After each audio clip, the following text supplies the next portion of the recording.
Hey folks, welcome back to our Dice Tower preview. I'm Mark. And I'm Randy. Today we're taking a look at Anno Domini 1666. Anno Domini 1666 is brought to you by Wargamer Game Studio. It plays 2 players, ages 12 and up, and each game takes between 1 and 2 hours to play, depending upon the scenario you're playing. Great. Well, let's venture into an alternate reality of 17th century Europe. In Anno Domini 1666, King Leopold I has died. Well, factions from across Europe are converging on Vienna to ensure their candidate is in line to be the next monarch of the realm. Now, you play as one of these factions and hoping to gain the victory and place your candidate on the throne. This is a heavily themed, miniature-based wargame for 2 players. The game comes complete with multiple scenarios of 2 types. There are adventure scenarios, which are easier to get into, and objective-based. They're shorter playing time, but they are more restricted in the characters you can choose for your band. The other type of scenario is the combat scenario. These are a little bit more complex and more involved. They take longer to play, and they are combat-based, but you have a larger selection of characters you can use for your band. Now, there are a variety of characters in this game, and every character has a detailed miniature to go along with their card. So everybody's going to get a certain faction, and depending on what mode of the game you're playing, you'll get a faction, or you're going to build your own team, or however you do it based on how you're playing. But everyone will get a miniature and a card that matches that miniature. Now, these cards for the characters have their general stats, they have their skills, they have their special abilities, and their starting items. Now, this truly is a miniatures war game. That means there's tons and tons of minutia and things to know about your characters, all kinds of things to learn and evolve as you play this game. So there is no way we're going to be able to cover every detail here. But we're going to give you kind of an overview, a feel for what to expect if you back this game. And there's some really interesting mechanics. And really the core mechanic is you're using a card-based system, and there is no dice. So these cards will dictate everything you do in the game, from combat to checks and so forth. And all the different cards have different symbols on them. They're like a playing deck of cards. Yeah. And they have symbols like the chalice, and that will represent if you're attacking someone, that's their arms or hands. There's a heart, and the hearts represent body attacks. And there's a skull for a head, and that's, again, it's a head attack, a headshot, basically. Yeah. So that's pretty interesting. And then finally, there's a horseshoe, which represents attacking the legs or feet. Whether you're playing an adventure scenario or a combat scenario, every round of Anno Domini 1666 is played in 7 phases. Now, before I go into detail on these phases, we want to encourage you to check out the Kickstarter page, where Wargamers Game Studio has provided an excellent tutorial video. It truly is. So they go back and forth and play through several rounds of a scenario. And so if you're interested in the intricate details and seeing how the characters actually interact and go into combat and such, you'll find that there. However, just to whet your appetite, we'll go ahead and give you an overview of each of these phases now. The first phase is the cards phase, and during that time, each player will choose 2 cards to add to their hand. They'll take those from the top of the deck. These are very instrumental in playing the additional... Throughout the game, super instrumental. They are, so this is a good time to replenish your hand. The next phase, second phase, is the initiative phase, and during this time, players will bid for initiative. Right. This is key in the next 2 phases, because the third phase is the action phase, and this determines which players, whoever has the initiative will get to go first, and then they will alternate. Each player will choose a character and determine whether that player takes 1 large full action or 2 smaller partial actions. Now, full actions are things like a full move where they get to move 4 spaces, or a well-aimed shot if they happen to have a ranged weapon. Right. Partial actions are smaller things, such as a partial move where they get to move 2 spaces.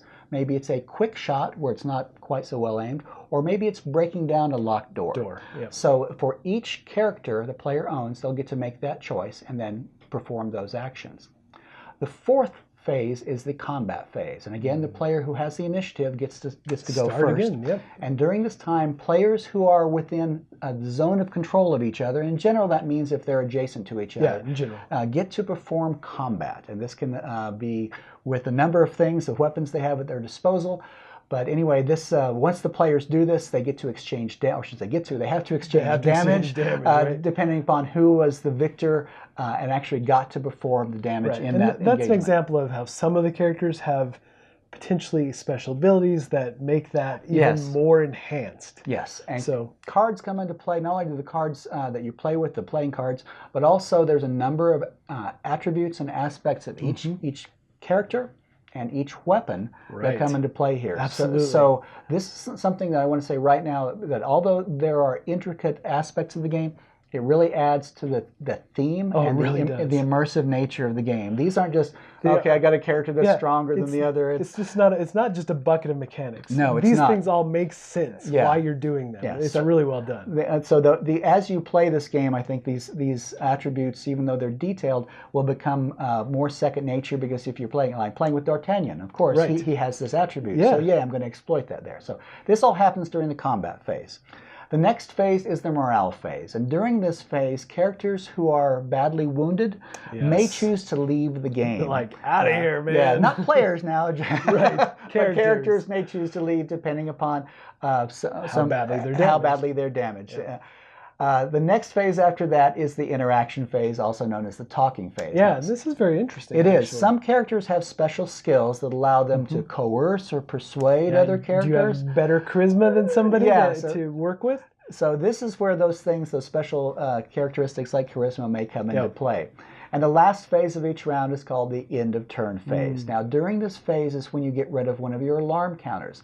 In many of the scenarios, alarm counters are what dictate how long the game lasts. Now, sometimes they're just a fixed number of alarm counters, but other times there are rules of the scenario that say for those alarm counters, one goes away at the end of each turn, but one will also go away each time a character dies, or each time you fire a weapon. Yeah, which is loud because you're alerting the guards. You're alerting the guards, so they're coming that much sooner. So the end of turn phase is something you want to make certain you don't neglect, because that's very important. That's key in having the game gradually wind down to a close.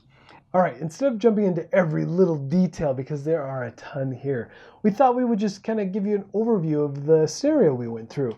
We played Get Shorty. And Get Shorty is all about finding a thief that has seen too much.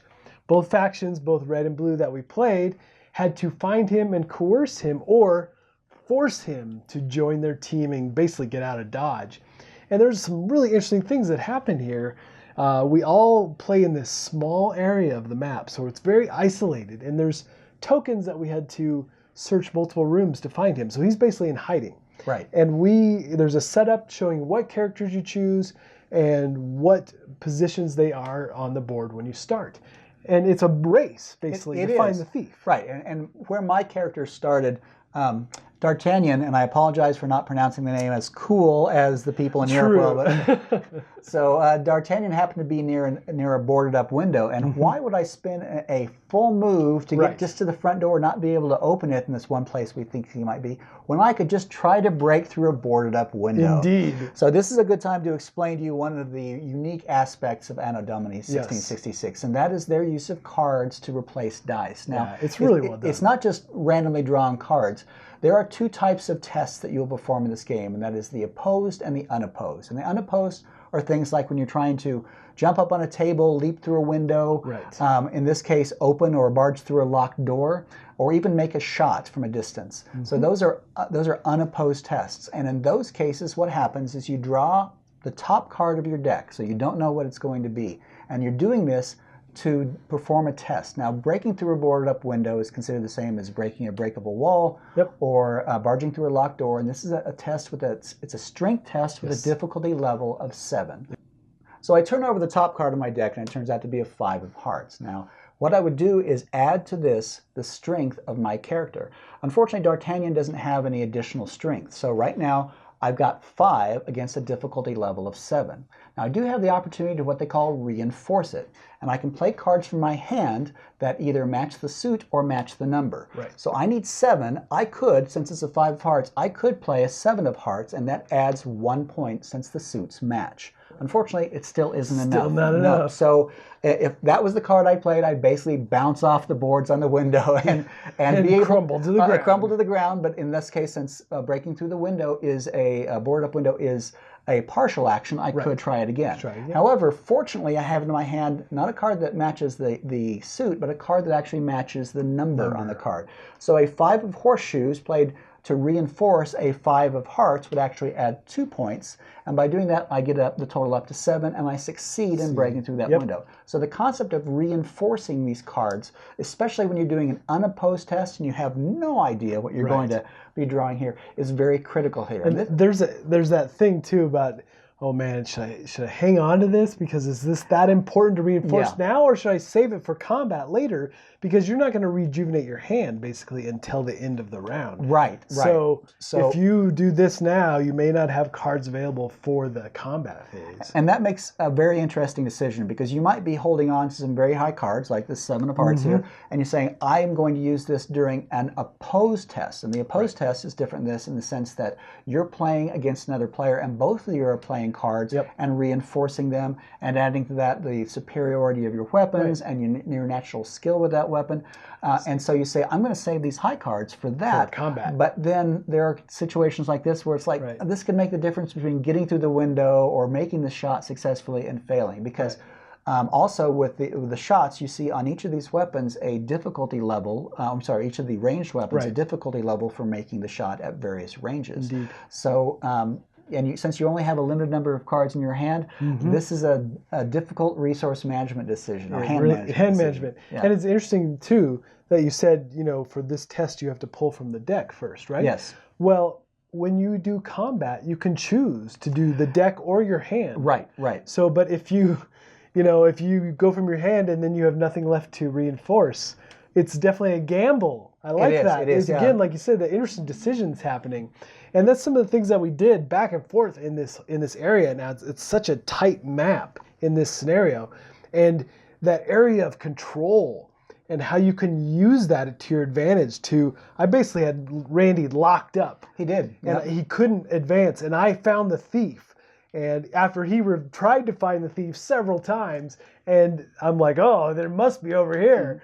And it was a pretty interesting mechanic how that area of control that we mentioned earlier that basically ties up your characters, and I really did use to my advantage.